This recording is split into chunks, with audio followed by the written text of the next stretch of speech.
A todos aqueles que estão assistindo esse vídeo, a graça e a paz de nosso Deus e Pai e de nosso Senhor Jesus Cristo esteja presente na sua vida, presente também na vida de sua família. Você que assiste essa pregação pelo meu canal do YouTube Mensagem Angelical e pelo meu Instagram, Kawaii TikTok, Leônia Rua Fonseca, sejam todos bem-vindos e que Deus abençoe a sua vida. Bom, toda terça-feira nós colocamos um vídeo a pedido dos inscritos do canal e as pessoas que me seguem no Instagram. E foi pedido que eu colocasse vídeos sobre a senhora Ellen White, mas que falasse algo que muitas pessoas nunca ouviram. Lembrando que eu não tenho nada contra a Ellen White, tá bom? Mas como foi um pedido, será colocado. Antes de tudo, eu não tenho propriedade para falar de Ellen White. Então eu entrei em contato com uma pessoa que estudou Ellen White, que ela sabe muita coisa sobre ela. E já já irá começar o vídeo dessa pessoa. Eu pedi permissão, entrei em contato com a pessoa e ela falou que eu poderia sim colocar o vídeo dela no meu canal, tá bom? Então que Deus abençoe a todos com essa pregação. Um ósculo santo.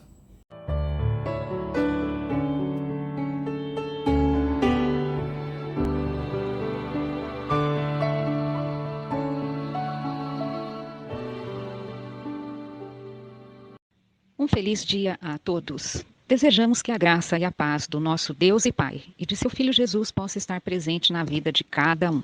Aqui é Tânia Morim com vocês para mais uma reflexão.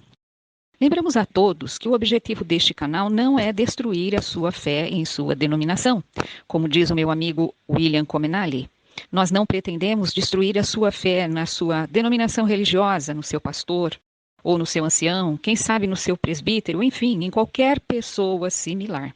Porém, o objetivo é levar você a uma reflexão séria, baseada em fatos documentados, de maneira que você possa tirar suas próprias conclusões. Estou aqui utilizando as palavras do meu amigo William Comenali, como já informei. Se você gostar do conteúdo do nosso canal, pedimos que você deixe o seu like. Se inscreva e também ative os sininhos de notificações para que você possa receber em primeira mão as informações sobre os conteúdos que postarmos em nosso canal. E também compartilhe. Uma pergunta que muito tem sido nos feito é: Ellen White é uma profetisa verdadeira ou falsa?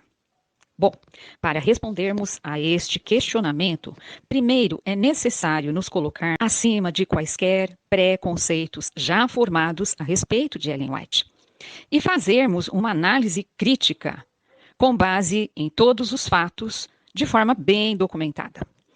Para isso, devemos agir de forma como que acadêmica, podemos dizer, observando todas as informações como de fato.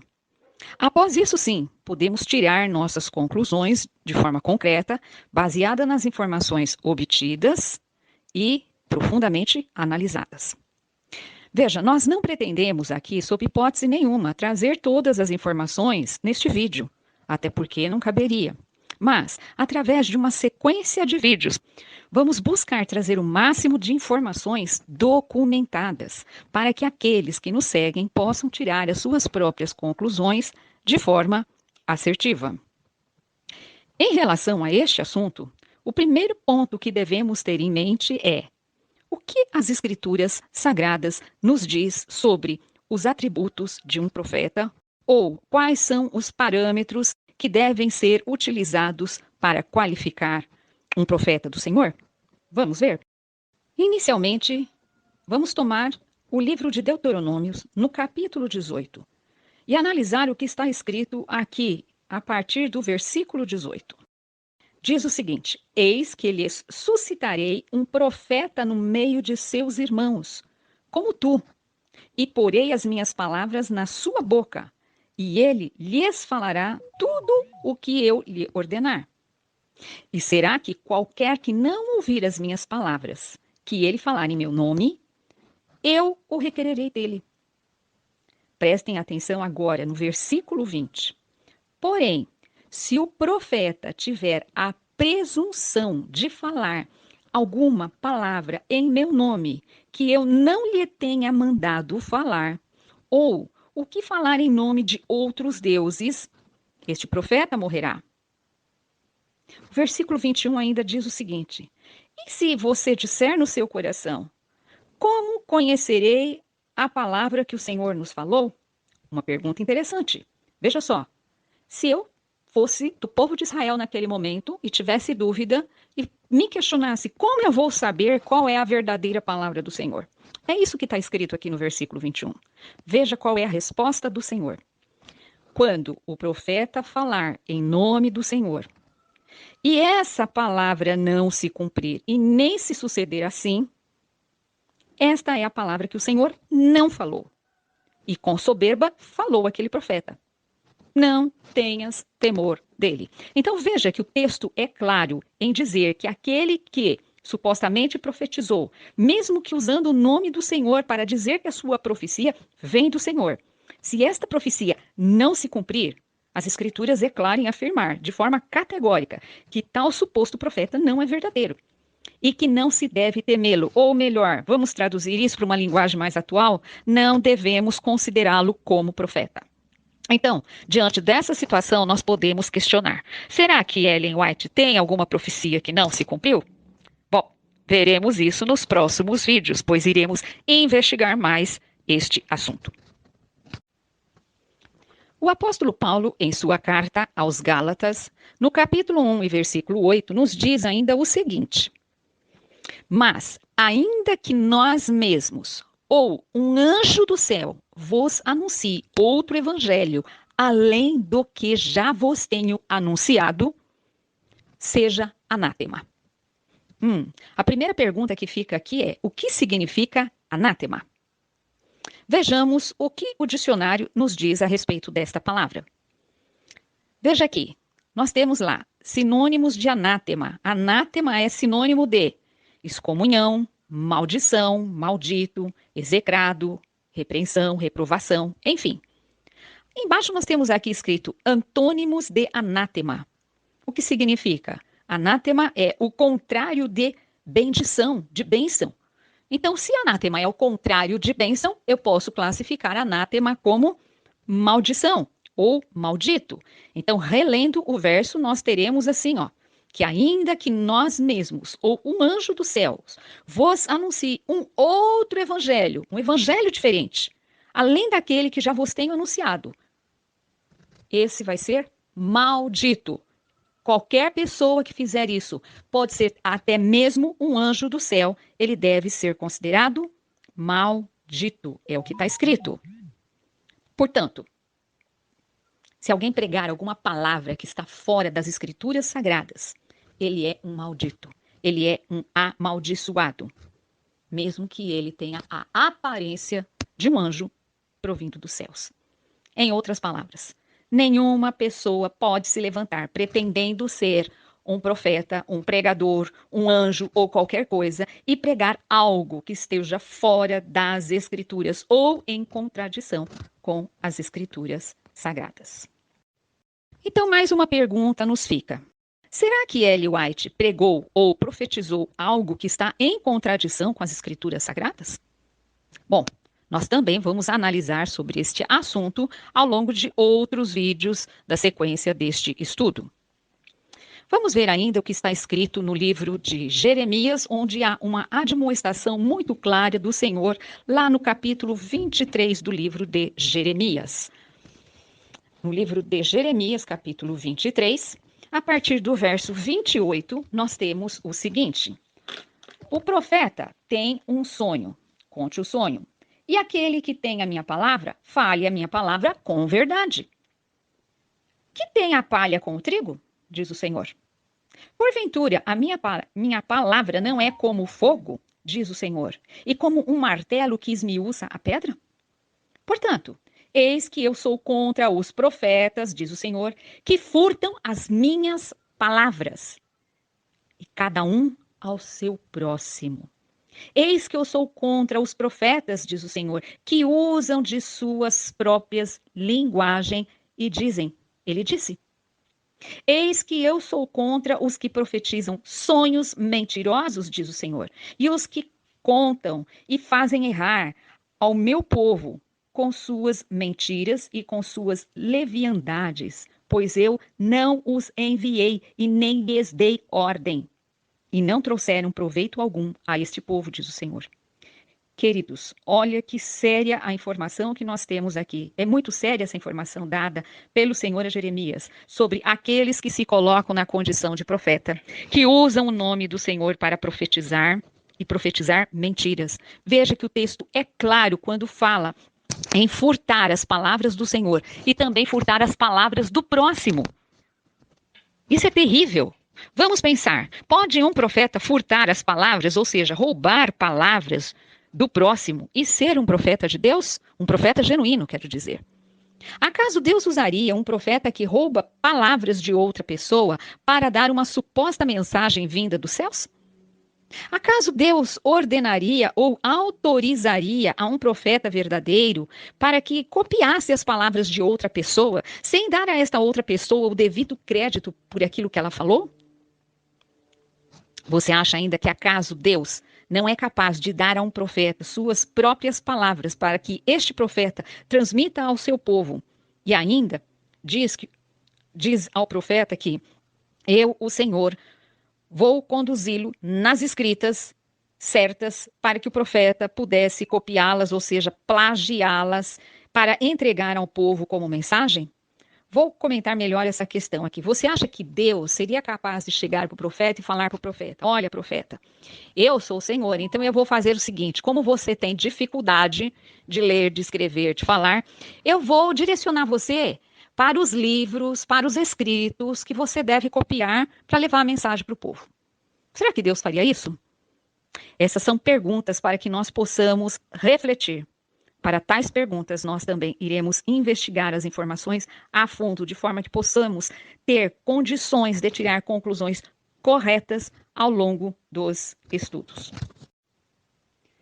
Quando o texto de Jeremias, lá no versículo 30, diz em furtar minhas palavras, ou seja, roubar as palavras do Senhor, e a cada um ao seu próximo, ou seja, roubar também a palavra um do outro, em relação às pessoas, uma pessoa roubar a palavra do outro, isso tem um nome muito próprio. E o nome conhecido nos dias de hoje é plágio. Mas o que vem a ser plágio? Bom, uma pessoa que não tem uma boa visão sobre o assunto iria se limitar em informar que, de acordo com o dicionário Aurélio, o plágio é expor ou mostrar uma obra intelectual de outra pessoa como se fosse de sua própria autoria. Definir plágio desta forma, simplesmente, é muito pobre. E tirar conclusões precipitadas baseadas nesta informação sobre plágio, com certeza vai levar a um erro nas suas próprias conclusões. Isso é o que faz uma pessoa que não quer realmente descobrir a verdade, mas mascará-la com objetivo de conclusões tendenciosas. Nós devemos considerar, em primeiro lugar, o seguinte, meu querido. A verdade, ela não teme investigação. Se uma pessoa fala a verdade, ela nada tem que temer por falar a verdade, e nem muito menos temer por ser investigada. Eu fico às vezes pensativa em relação a algumas pessoas e em seus propósitos. Quando se trata de falar, por exemplo, dos judeus que perseguiram a Jesus, ou na Jezabel, esposa de Acabe, também no próprio Acabe que perseguiu Elias, talvez em Nimrod, no povo filisteu, em Geás, enfim, outras tantas pessoas que são descritas na Bíblia e que hoje jazem nas sepulturas. Porém, todos esses são, de certa forma, julgados e condenados, né? Estes podem ser julgados e condenados com base apenas nos documentos escritos nas Escrituras Sagradas. Veja só, nós não estamos dizendo que as Escrituras Sagradas não apresentam a verdade dos fatos. Mas com certeza também não trazem todas as informações de forma detalhada dos fatos ocorridos nas suas épocas. Nenhum destes que estão mortos hoje, Geás, Jezabel, Acabe, enfim, nenhum deles podem se defender de tais acusações, pois eles estão mortos, não é mesmo? Mas, se Ellen White é uma profetisa verdadeira, veja só, então a conclusão que nós temos que chegar é: os seus escritos também são verdadeiros. Mas, quando se fala em analisar os documentos de Ellen White, a respeito de Ellen White, para poder julgar com o mesmo peso e a mesma medida a pessoa de Ellen White, como fazemos assim com os judeus dos tempos de Jesus, como fazemos com Jezabel, Acabe e outros, enfim, Ah, isso não pode. Não, não, não, não, não, não, não podem fazer isso. Não pode julgar Ellen White. Os defensores de Ellen White correm para dizer que isso não é correto. E sabe por que não é correto? Porque ela não está mais viva para se defender. Interessante. Mas os judeus que foram os perseguidores de Jesus, dos discípulos, dos cristãos, enfim, Acabe, Jezabel, Nimrod, os filisteus e outros tantos, estes podem ser julgados pelos escritos bíblicos, mas Ellen White não pode ser julgada pelos seus próprios escritos? Isso é um completo absurdo. É um completo absurdo. Isso é usar de dois pesos e duas medidas. Que espécie de cristãos somos quando usamos dois pesos e duas medidas? Se a verdade não teme investigação, por que não podemos investigar Ellen White com base em documentos, sendo que muitos desses documentos são escritos por ela mesma? Olha só, um bom juiz é aquele que não apenas ouve um lado da história. Imagine um bom juiz, se ele ouvisse apenas um lado da história. Vamos supor aqui alguém que tivesse cometido um crime hediondo, por exemplo, um assassinato cruel de uma pessoa, que agora estivesse sendo julgado. O juiz bom seria um juiz que apenas se limitasse a ouvir o advogado de defesa? Como iria se sentir a família da pessoa que foi brutalmente assassinada? A justiça realmente seria feita?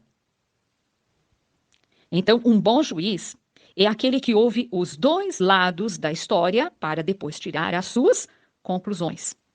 Se conhecemos o valor de uma moeda somente quando olhamos para as duas faces dela. No lado da cara, todas as moedas têm a mesma figura estampada, uma cara. De igual modo, nós propomos analisar como um bom juiz faz os fatos, as informações e documentos em relação à pessoa de Ellen White. E esta é a nossa proposta nesse estudo e nos demais estudos que faremos. Vamos então começar entendendo, primeiramente, qual é o real significado do plágio. Como uma pessoa acadêmica, uma das coisas das quais eu fiz enquanto professora universitária era analisar TCCs, monografias de alunos, dando o meu parecer crítico sobre tais documentos. Posso relatar aqui vários casos de alunos que foram reprovados pela banca examinadora por terem plagiado seus materiais, sem dar o devido crédito a quem dê direito. Mas espere um pouco, irmã Tânia. Quer dizer que eu não posso olhar para o material de alguém e utilizar ele? É isso que você está dizendo? Não, não, não, não. Não é bem assim. Nós não só podemos, como nós devemos olhar e conhecer os materiais e pesquisas que estão sendo realizadas sobre os assuntos do nosso interesse. Porém, existem critérios bem definidos de como nós podemos fazer uso deles. E é isso que nós precisamos entender um pouco mais. Então, o que é realmente plágio? Bom, vamos começar a entender. A palavra plágio vem do latim plagiarius, cujo significado é sequestrador. Naturalmente, o termo deve ser expandido e não simplesmente entendido como sequestro de pessoa, mas sim sequestro de palavras, de trabalhos, de obras, de materiais. Foi em 1755 que a palavra plágio foi definida pela primeira vez como sendo crime de roubo literário. Veja, isso ocorreu no século XVIII, 1755. Naturalmente, o plágio trata-se de algo completamente antiético. É imoral, se nós pararmos para pensar. Você pode imaginar ou até pensar que lá nos dias do século XVIII, XVII, não existia plágio. Não é bem assim. Durante a Idade Média e Moderna, ocorreram sim fatos isolados de plágio. Por exemplo, o caso de Shakespeare ou o caso de Samuel Coleridge. Devemos lembrar que na Idade Antiga e Média, a maioria das pessoas, elas não tiveram oportunidade de estudar. A maioria das pessoas sequer sabiam ler, quanto mais escrever. Razão pela qual pouco se ouvia falar em plágio, muito embora existisse e de forma esporádica. O plágio se caracteriza por muito mais do que simplesmente obter indevidamente um trabalho intelectual, quer seja um texto, um livro, uma obra artística, uma imagem, etc.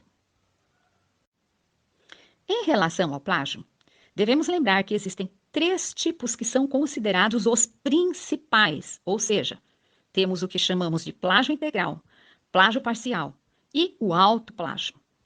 Naturalmente, o plágio é considerado um crime de acordo com o Código Penal brasileiro no seu artigo 184, pois, além de tratar-se de uma violação de direitos autorais, também é considerado uma falsidade ideológica.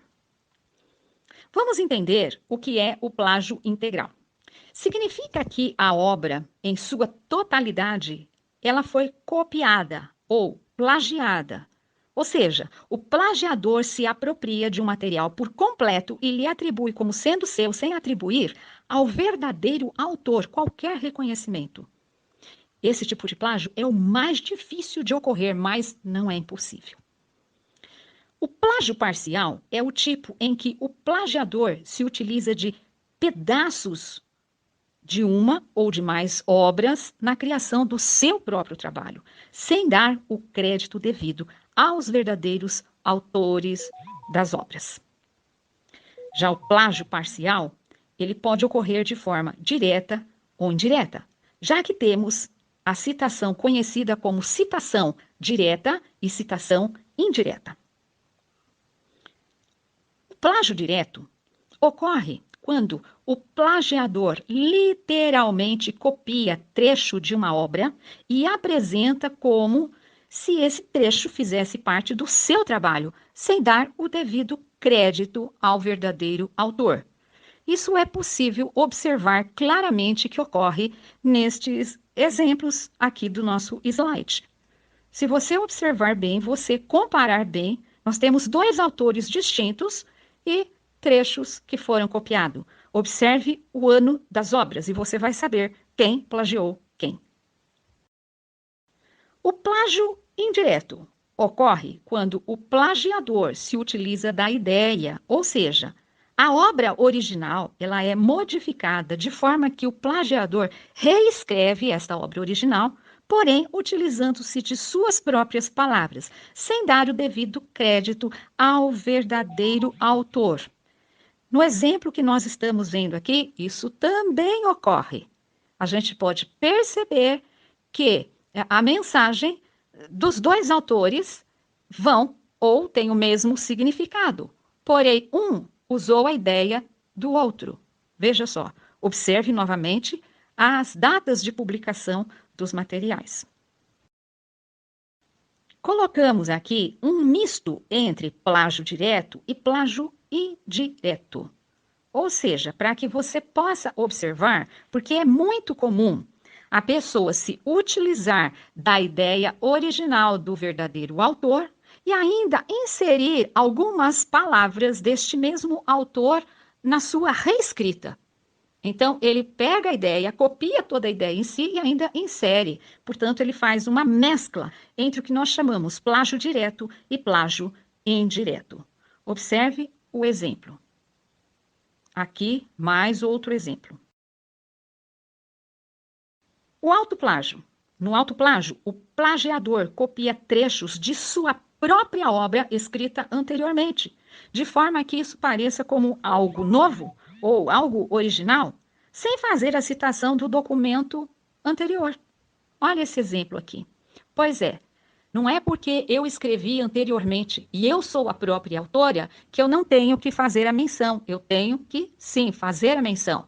Isso faz parte das regras e das normas que regulamenta toda esta condição de direitos autorais. Se eu escrevi hoje um artigo e daqui 5 anos eu vou escrever um outro artigo e usar informações desse artigo de hoje, lá na frente eu tenho que citar esse artigo que eu escrevi hoje, tá? Então é assim que funciona.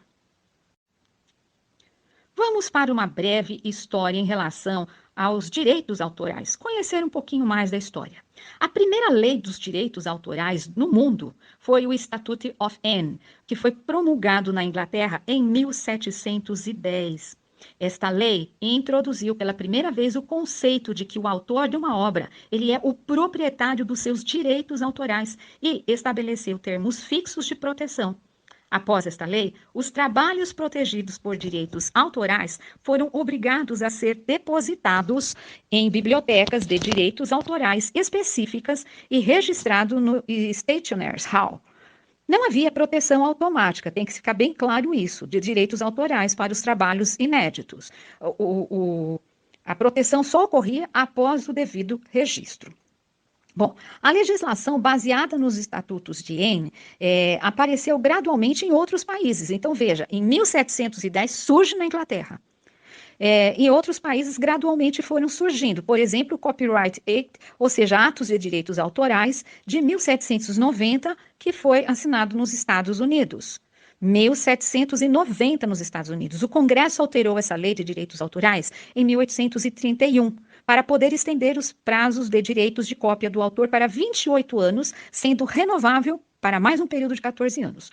Outra alteração ocorreu em 1870 e depois uma outra em 1909, aumentando o tempo de renovação agora para 28 anos. Porém, a legislação dos direitos autorais internacional ainda permaneceu meio que descoordenada a nível internacional até após a metade do século XIX, pois foi somente em 1886 que a Convenção de Berna foi introduzida para fornecer reconhecimento mútuo de direitos autorais entre os Estados-nações e para promover um desenvolvimento de padrões internacionais para a proteção dos direitos autorais. A Convenção de Berna elimina a necessidade de registrar obras separadamente em cada país e foi adotada por quase todas as nações do mundo, sendo mais de 140 países se utilizando dela dos cerca de 190 Estados-nações existentes no mundo. Vale ainda ressaltar que a Convenção de Berna contou com a presença de representantes de vários países do mundo na cidade de Berna, na Suíça, em 1886. Interessante que nesse mesmo ano, Ellen White esteve na Suíça. A Convenção de Berna ainda hoje continua em vigor. Uma das maiores mudanças implementadas pela adoção da Convenção de Berna foi estender a proteção dos direitos autorais, então, às obras inéditas e remover a exigência de registro nos vários países. Nos países da Convenção de Berna, isso significa que um indivíduo ou a organização para o qual esse indivíduo esteja trabalhando, ele detém os direitos autorais de qualquer trabalho que produza, assim que for registrado de alguma forma. Seja escrevendo, seja desenhando, seja através de um filme, enfim. Segundo o Wikipedia, a Lei dos Direitos Autorais lá nos Estados Unidos surge em 1790, conforme nós já comentamos, tendo sido atualizada ao longo do tempo também. Inicialmente, surge, na verdade, uma lei com validade temporária, que vigorou entre 1783 a 1787, e aí ela foi renovada, a validade desta lei, até que o Congresso aprovou em 1790 a primeira lei americana de direitos autorais, então, regulamentando desta forma as composições musicais, as escritas em livros, jornais, etc. Inicialmente, a autoria era concedida somente se o autor cumprisse certas formalidades estatuárias, como, por exemplo, a obra deveria ser registrada. Caso não cumprisse as regras, estava sob domínio público, sem que o autor pudesse cobrar os seus direitos. Bom, a primeira revisão da lei ocorreu em 1831. E nesta revisão, como já falamos, o prazo dos direitos autorais foi estendida de 14 anos para 28 anos, com opção de renovação, naturalmente. E houve mudança nos requisitos também das formalidades dos direitos autorais, porém mantendo o registro obrigatório. Finalmente, em 1976, o prazo dos direitos autorais foi estendido para o que se conhece hoje como 75 anos, ou o tempo de vida do autor mais 50 anos. Em 1886, com o surgimento da Convenção de Berna, cujo objetivo era criar um padrão internacional em relação à questão dos direitos autorais.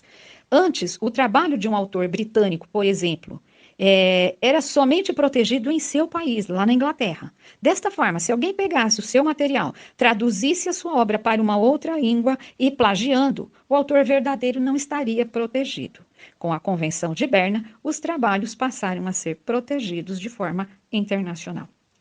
Esta Convenção de Berna, ela passou por várias revisões, por exemplo, em Paris, em 1896, em Berlim, em 1908, depois 1914, houve uma revisão em Roma, em 1928, Bruxelas, em 1948, Estocolmo, em 1967, depois em Paris, novamente, em 1971, e desde 1967, 67, é que a convenção ela é administrada pela World Intellectual Property Organization, que foi incorporada pelas Nações Unidas em 1974. Muito bem. Essas informações vocês encontram a respeito disso na internet. E no Brasil? Bom, no Brasil nós temos o que nós chamamos de ABNT, ou seja, Associação Brasileira de Normas Técnicas. E ela é responsável por ditar os padrões nacionais que, de modo geral, segue os padrões internacionais.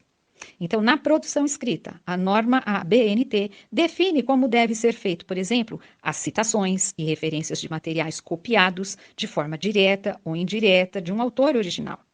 Vamos ver alguns casos famosos de plágio no mundo e ocorridos aqui no Brasil. Vamos ver esse estudo da USP. Em 2011, ocorreu um caso de plágio que resultou na demissão de um professor da Faculdade de Ciências Farmacêuticas de Ribeirão Preto, que realizava um estudo onde ele investigava se uma substância isolada da jararaca seria útil contra o vírus da dengue. O principal autor da pesquisa foi acusado de copiar imagens de trabalho de 2003 e 2006, sem dar o crédito aos autores, que eram da Universidade Federal do Rio de Janeiro. Em sua defesa, o professor disse que houve um erro, que o erro havia sido de uma das suas alunas, que trocara as imagens, mas fez isso sem má intenção. Sofreu as consequências. Outro plágio, na Universidade Federal do Pará. Foi um plágio acadêmico famoso no Brasil, do qual um entomólogo da Universidade do Pará, tá, foi o plagiador. Bom, aqui explica que a entomologia seria uma parte da zoologia que mexe com a questão de insetos, e o pesquisador teve um artigo anulado por uma revista científica internacional, porque ele teria copiado na íntegra partes de trabalhos já publicados. Ele ainda teria pego partes de um livro sobre entomologia da editora internacional Springer.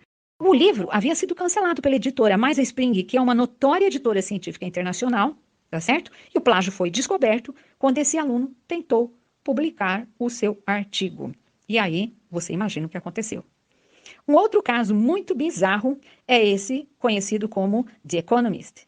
Em 1997, um estudante de 15 anos, ele venceu um concurso de redação que foi promovido pelo jornal The Guardian. Quando o jornal publicou a redação do jovem, descobriram que esta redação tinha sido copiada, palavra por palavra, de uma coluna da revista The Economist. Ele devolveu o prêmio de 200 libras que havia recebido e se justificou a respeito do plágio, dizendo que ele não sabia que The Economist era uma revista muito lida. É sério? Ele não sabia? Tem muita gente que pensa desta forma. Vou copiar daquele outro, porque eu acho que ninguém conhece isso daqui. Já vi muitos casos desse tipo. Um outro caso muito famoso aqui é o autoplágio. Aqui nós temos uma categoria que talvez seja pouco conhecida, mas que ocorre. Veja, este autoplágio aqui foi cometido pelo ex-deputado Gabriel Chalita. Ele apresentou a mesma tese para concluir 2 mestrados. Ele virou mestre em Ciências Sociais em 94 pela PUC e para obter o título de mestre em Direito em 97 ele apresentou um trabalho que, segundo as análises feitas, era 75% reprodução do primeiro trabalho. Segundo o jornal Folha de São Paulo, os 2 capítulos principais e a conclusão do trabalho de Chalita eram exatamente idênticos. Com base nestas informações a respeito das leis de direitos autorais, do surgimento, do conhecimento histórico da lei, podemos questionar o seguinte: existia lei de direitos autorais quando Ellen White nasceu? A resposta é sim. E nos dias de Ellen White, o plágio já era considerado crime? Novamente, a resposta é sim. Será que Ellen White conhecia as leis de direitos autorais? Vejo muitos falarem assim, ela fez isso porque não conhecia a lei. Será que ela não conhecia a lei? Será que ela conhecia essa lei? Bom, isso nós veremos num próximo estudo. Seria ético um cristão plagiar material de outra pessoa em quaisquer que fossem as circunstâncias? Eu vou plagiar esse material aqui porque não tem nenhuma lei que diz que eu não posso fazer isso. Será que isso é ético? Claro que não. Além de não ser ético, é completamente imoral. Você acredita que o plágio trata-se da quebra do 8º mandamento de Deus, que diz não furtarás, do 9º mandamento de Deus, que diz não mentir contra o próximo, e também do 10º mandamento, que diz que nós não devemos cobiçar aquilo que pertence ao nosso próximo? Você acredita que um profeta que fala em nome do Senhor poderia plagiar, mesmo que fosse mínimas coisas? Ah, mesmo que fosse só 30%, tô plagiando só 30%. Não, tô plagiando 10%. Não, 10% não, tô plagiando só 2%. Você acha que seria ético um profeta de Deus fazer isso, mesmo que fosse 2% de plágio? Roubo não é roubo, em quaisquer que sejam as circunstâncias? No próximo vídeo, daremos a sequência ao assunto, trazendo mais informações para que você possa analisar e tirar suas conclusões assertivas sobre esse assunto. Que Deus o ilumine, que Deus o alcance a você, a sua casa, a sua família. Que Deus derrame sobre você a sabedoria dos céus, para que você possa se tornar uma pessoa sábia diante de Deus e dos homens. Graça e paz do Senhor Jesus.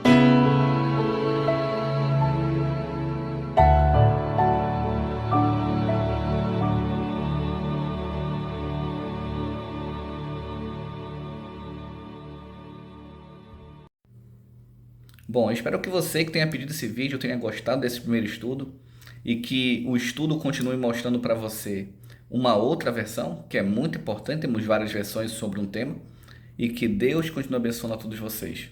Um ósculo santo a todos.